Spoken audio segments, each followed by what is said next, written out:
श्री राम राम रामेति रमे रामे मनोरमे सहस्रनाम तत्तुल्यम राम नाम वरानने। धर्म और कर्तव्य पथ पर चलकर जो मर्यादा पुरुषोत्तम कहलाए, जिन्होंने धैर्य, संयम और सहनशीलता की अनूठी मिसाल पेश की, जो सत्य के मार्ग पर चलकर रावण जैसे महाबलशाली और उसकी राक्षसी सेना का संहार किया, जिनका सिर्फ नाम जपने से मनुष्य भवसागर पार कर जन्म जन्मांतर के बंधनों से मुक्त हो जाता है, ऐसे महापराक्रमी, त्यागी और सत्यनिष्ठ मर्यादा पुरुषोत्तम भगवान राम के प्राकट्योत्सव की आपको अनंत शुभकामनाएं। जो आनंद सिंधु सुख राशि सीकर ते त्रैलोक उदासी, सो सुख राम धाम असनामा अखिल लोकदायक विश्रामा। जिन्होंने आसुरी शक्तियों के कृत्यों से कांप रही धरती और देवताओं की रक्षा के लिए अयोध्या के राजा दशरथ के पुत्र के रूप में जन्म लिया और जिनका नामकरण संस्कार महर्षि वशिष्ठ ने अखिल ब्रह्मांड के नायक राम के रूप में किया था। जिन्होंने अपने बालपन में गुरु अनुशासन की मिसाल पेश की, युवावस्था में राजा जनक के दरबार में शिव धनुष भंग कर अपनी शक्ति और शौर्य का परिचय दिया, माता कैकेयी के अनुरोध पर पिता द्वारा दिए गए वनवास के आदेश को शिरोधार्य कर आज्ञाकारी पुत्र की भूमिका निभाई और फिर सुग्रीव, हनुमान, निषादराज केवट और विभीषण से मित्रता निभाकर पूरे समाज को इस रिश्ते की पवित्रता और मर्यादा निभाने का संदेश दिया।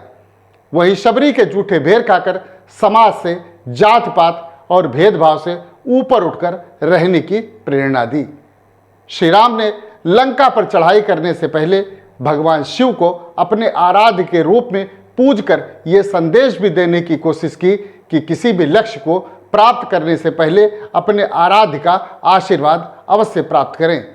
इसके बाद उन्होंने रास्ता देने के लिए समुद्र से 3 दिन तक अनुरोध करके अपने धैर्य और संयम का प्रदर्शन किया और फिर विनय न मानने पर क्रोध की सीमा को भी रेखांकित किया। उसके बाद समुद्र के क्षमा याचना करने पर उसे क्षमादान देकर उसकी सीख भी लोगों को दी। इसके बाद महाबलशाली लंकापति रावण को युद्ध भूमि में परास्त करके अपनी शौर्य गाथा को हमेशा के लिए अमर और प्रेरणादायक बना दिया। अब हम आपको बताते हैं आज के कार्यक्रम की प्रासंगिकता को। दरअसल मर्यादा पुरुषोत्तम भगवान श्री राम का अपनी पत्नी सीता के नाम पर बसी नगरी सीतापुर से जन्म के बाद और पूर्व का गहरा नाता है। सीतापुर में आदि गंगा गोमती के तट पर स्थित नैमिषारण्य तीर्थ सतयुग काल का अति प्राचीन तीर्थ है। यहीं पर इस सृष्टि के सबसे प्रथम मानव मनु और उनकी पत्नी शतरूपा ने 23,000 वर्षों तक कठिन तपस्या करके भगवान विष्णु से उन्हें पुत्र रूप में प्राप्त करने का वरदान प्राप्त किया था। त्रेता काल में राजा मनु ने दशरथ और शतरूपा ने रानी कौशल्या के रूप में जन्म लिया और फिर उनके पुत्र के रूप में श्री हरि विष्णु का राम रूप में प्राकट्य हुआ। दूसरी धार्मिक मान्यता यह भी है कि भगवान राम ने अपना अश्वमेध यज्ञ इसी नैमिषारण्य क्षेत्र में किया था, जिसके कुछ प्रमाण आज भी कोरोना यानी कारंडव वन में पाए जाते हैं, ऐसा लोगों का मानना है और वह इसके समर्थन में कुछ प्रमाणों का भी उल्लेख करते हैं। यह भी कहा जाता है कि रावण का वध करने के उपरांत उन पर ब्रह्म हत्या का जो दोष लगा था, उसके निवारण के लिए भगवान राम ने महर्षि दधीच की स्मृति में प्रतिवर्ष होने वाली 84 कोसी परिक्रमा को करने के साथ ही हत्यारण तीर्थ में स्नान भी किया था, जिसके बाद उन्हें ब्रह्म हत्या के दोष से मुक्ति मिल गई थी। श्री राम की यह परिक्रमा करने के बाद से परिक्रमार्थियों को रामादल के नाम से भी पुकारा एवं जाना जाता है। इस नैमिषारण्य में एक अयोध्या भी है, जहां पर एक प्राचीन मंदिर भी स्थित है।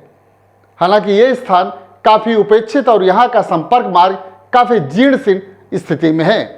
दरअसल रामनवमी का अवसर है, जो हर सनातनी के लिए महत्वपूर्ण और बेहद खास है। इसी कड़ी में अब हम आपको बताते हैं राम नाम की महिमा। राम सिर्फ 2 अक्षरों का कोई सामान्य नाम नहीं है। राम नाम एक ऐसा महामंत्र है जिसका जाप करने से मनुष्य को अनंत गुना फल मिलता है और वह जन्म जन्मांतर के बंधनों से मुक्त हो जाता है। राम नाम की महिमा वेद पुराण भी नहीं गा सकते हैं। इस नाम की गहराई सागर से अधिक है और हिमालय से ऊंची है। श्री रामचरितमानस में गोस्वामी तुलसीदास जी लिखते हैं, भवसागर चह पार जो पावा, राम कथा ताकह दृढ़ नावा। मानस मर्मज्ञों ने भी राम नाम की महिमा को अनंत और अपरंपार बताया है। राम नाम का प्रभाव समस्त भौतिक जीवन पर पड़ता है और इसी राम नाम से हमें मुक्ति भी मिलती है। इसीलिए अंतिम यात्रा में सिर्फ राम नाम सत्य ही कहा जाता है। इससे नकारात्मक शक्तियां दूर रहती हैं और शांति के साथ सुरक्षा भी मिलती है। राम नाम को वेदों का सार कहा गया है। पुराणों में भी कहा गया है कि राम नाम जपने से मोक्ष की प्राप्ति होती है।